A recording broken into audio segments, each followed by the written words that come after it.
दोस्तों, जैसे कि आप सभी जानते हैं कि हमारे डबल ढोल की हीरो रणवीर सिंह की नई फिल्म आ रही है जयेश भाई जोरदार। आज फिल्म का ट्रेलर रिलीज हुआ है और मैं उसी का रिव्यू करूंगा। दोस्तों, एक कमाल का ट्रेलर है, जबरदस्त ट्रेलर है। ये एक ऐसा ट्रेलर है जिसको देखकर आपको फिल्म की पूरी कहानी का पता चल जाता है। फिल्म कहां से शुरू होती है, कहां खत्म होती है, ये सब कुछ ट्रेलर में ही दिखा दिया गया है। यानी कि किसी को फिल्म देखने की जरूरत ही नहीं है, ट्रेलर भी देखने की जरूरत नहीं है। एक्चुअली नाम से ही पता चल जाता है कि यह फिल्म एक गुजराती परिवार की कहानी है। इस परिवार का हेड है बोमन ईरानी, जो गांव का सरपंच है। और गांव की रिवायत के मुताबिक सरपंच के बाद सरपंच का बेटा उस गांव का सरपंच बनेगा। और सरपंच का बेटा है रणवीर सिंह।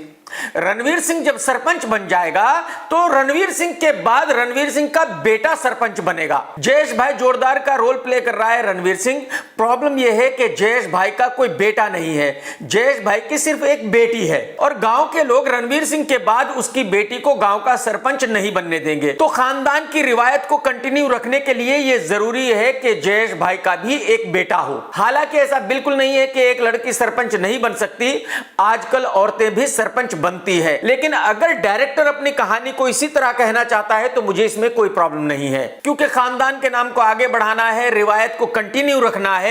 तो जयेश भाई कोशिश करते हैं कि उनको एक बेटा पैदा हो जाए। जयेश भाई की पत्नी प्रेग्नेंट हो जाती है और उसको लेकर रणवीर सिंह का फादर बोमन ईरानी डॉक्टर के पास जाता है, ये जानने के लिए कि लड़की पैदा होगी या लड़का पैदा होगा। हालांकि ये इलीगल ही नहीं बल्कि एक क्राइम है। किसी भी डॉक्टर को यह बताना अलाउ नहीं है कि लड़का होगा या लड़की होगी। जयेश भाई जोरदार की माता डॉक्टर के पास जाने से पहले कहती है कि भाई अगर लड़का हुआ तो बहुत अच्छा है और अगर लड़की हुई तो निपटा देंगे। चेकअप करने के बाद डॉक्टर बताती है कि लड़की होने वाली है।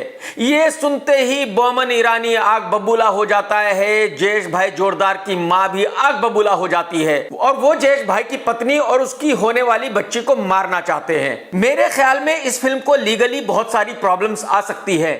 जैसे कि मैंने कहा कि किसी भी डॉक्टर को यह बताना अलाउ नहीं है कि लड़की होगी या लड़का होगा, यह एक क्राइम है। तो जाहिर सी बात है, अगर फिल्म में दिखाया गया है कि एक डॉक्टर चेकअप करके बता सकता है कि लड़की होगी या लड़का, तो यह इलीगल है, यह एक क्राइम है। और बहुत से सामाजिक कार्यकर्ता, महिला संगठन कोर्ट जा सकते हैं इस फिल्म पर बैन लगाने के लिए। और जैसे कि यह बहुत ही सीरियस मुद्दा है, बहुत ही सेंसिटिव मुद्दा है, तो हो सकता है कि अदालत भी इस पर सख्ती बरतते हुए फिल्म को बैन कर दे। खैर, फिल्म पर प्रतिबंध लगेगा या नहीं लगेगा ये आने वाले वक्त में देखा जाएगा।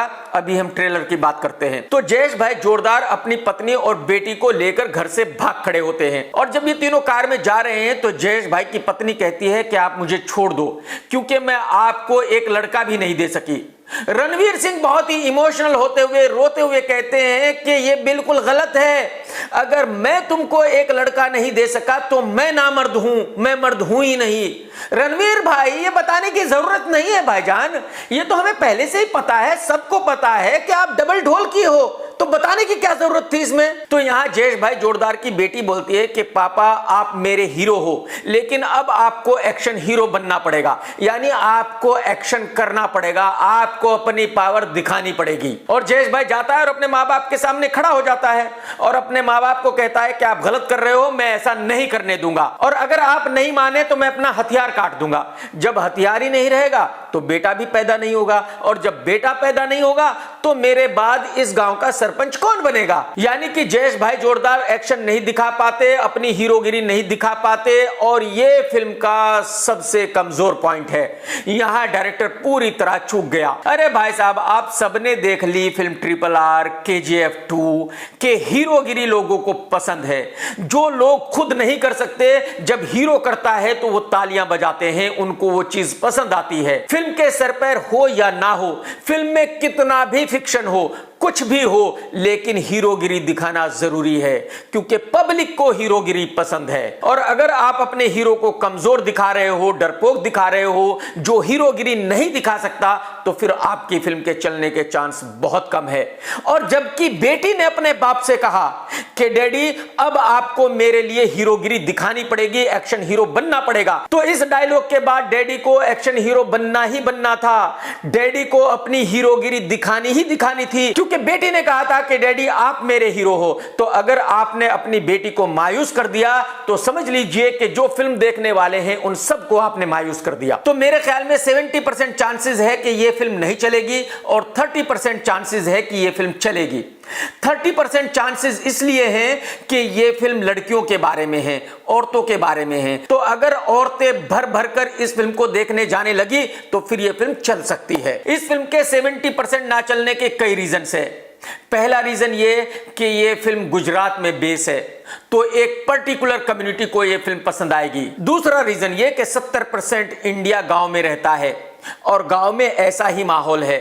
औरतों को मर्दों के सामने बोलने का अधिकार नहीं है, औरतें मर्दों के सामने बोल नहीं सकती। हर फैमिली को लड़का चाहिए, लड़की नहीं चाहिए, जबकि ये बिल्कुल ही गलत है। मैं कई बार कह चुका हूं कि लड़की और लड़के में फर्क मत कीजिए, लड़की और लड़के को एक नजर से देखिए। माँ बाप के लिए लड़की और लड़का दोनों ही बराबर होने चाहिए और माँ बाप को दोनों ही बच्चों को उतना ही प्यार करना चाहिए। लेकिन जैसे कि मैंने कहा कि 70% इंडिया गांव में रहता है और उन गांव के लोगों को यह बात पसंद नहीं आएगी कि लड़का ना हो लड़की हो। और सबसे बड़ा रीजन यही है कि फिल्म का हीरो हीरोगिरी नहीं करता बल्कि डरपोक है, और डरपोक हीरो की फिल्म लोगों को पसंद नहीं आती। तो मेरे ख्याल में 70% चांसेस है कि यह फिल्म नहीं चलेगी, बाकी बातें रिव्यू में होंगी। टेक केयर दोस्तों, जय हिंद, वंदे मातरम, सत्यमेव जयते। दोस्तों अगर आपको मेरा ये वीडियो पसंद आया है तो लाइक जरूर करो और शेयर जरूर करो, और भाई साहब चैनल सब्सक्राइब नहीं किया तो कर लो, घंटी दबा दो। कितनी बार बोल चुका हूं यार, चैनल सब्सक्राइब कर लो, घंटी दबा दो।